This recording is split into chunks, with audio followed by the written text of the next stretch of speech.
7 days for the PS2. Let's do this.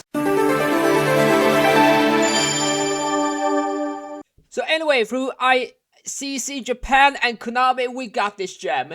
Yeah, this is actually one of the first examples of a completely Japanese language game hitting store shelves outside of Japan, with subtitles of course. Anyway, so this game promises an exciting cinematic storyline, and that is indeed what you are seeing right here. This is actually a really great and well executed cutscene. Now, it's sort of made in in-game graphics, and for being an early PlayStation 2 game, it looks really good.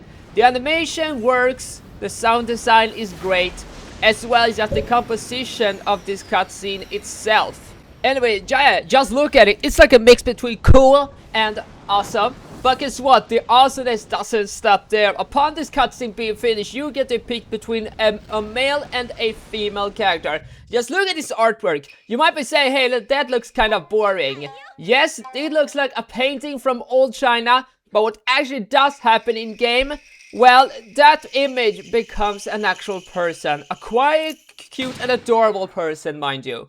Do you know what you shouldn't do? Underestimate a woman? Yeah, these guys that you see right here are being very sexist. They are looking for somebody for somebody with a poster, and upon them realizing that you are that you are their enemy, it is time to engage in combat. So anyway, as you play as the girl, you gain access to a gun. Now it seems to be kind of weak, as you really only get 4 bullets each before you actually have to reload. Now, if you actually do aim, it's not really a big deal. I didn't, so I simply just have to aim my gun in the direction I want to and hope for the best. Now, as you can see, upon defeating these enemies, you gain access to the cutscene, as well as hearing exactly what makes this game very Japanese. It actually features Japanese voice dialogue with subtitles. Now, I don't really know if it's actually true that was the first genuine case of that. But given how anime was Englished up, especially with 4 kids, it is really cool to look. And the fact of the matter is that this was one of the earlier PS2 games. But anyway, after doing this section and heading to who knows where, seriously, you don't really get an explanation.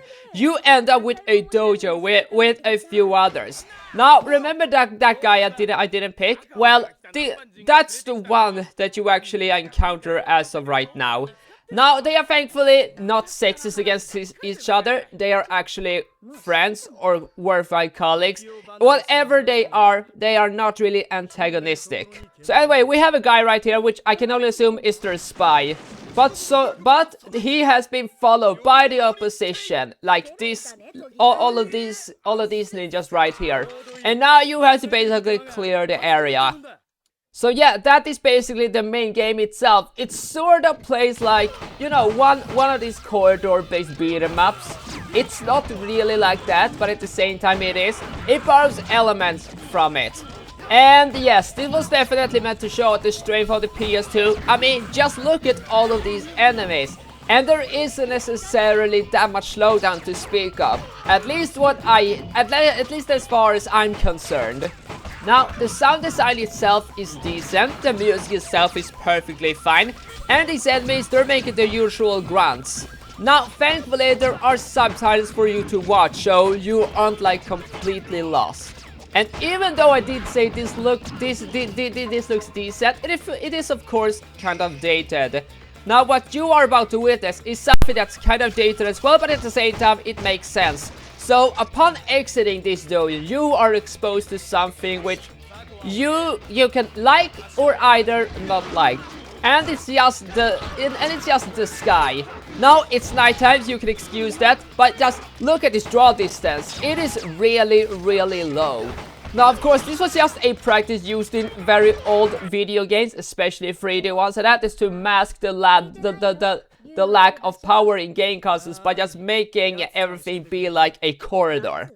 Now, for the original Tomb Raider, it looked kind of off, but for this game, well, it works perfectly fine. Like I said, it's because it's nighttime. So anyway, once you realize how kind of a flawed weapon the pistol is, it does seem like you simply just picked the wrong character. After all, the male character has a giant blade, and blades tends to be better long distance weapons. After all, this gun doesn't actually seem to be that powerful. Now, does that mean that you had a bad choice? No, absolutely not. As you can see on the screen right here, you actually are able to fight decently well. Now, of course, you can die game over. Now, as you can see right here, there's an adorable animation. Now, I don't really know if there's like an endless amount of lives or there's like a set amount of them, because I died several times, but none of them showed it was game over. So anyway, after passing through complete darkness, it is now time to move the story forward, and they're looking for the so-called Golden Dragon. Now, we don't know what that is as of right now, but you know, we'll probably find out. Anyway, they're heading over the bridge after ignoring many enemies. But unfortunately, like plenty of bridges in other video games, it falls apart real easily. And I don't really know if it's that because to be meant to be that way, but I wasn't able to get over it before it was way too late. Well, I do think I wasn't going to, because as you can see right now, there's like tons of enemies.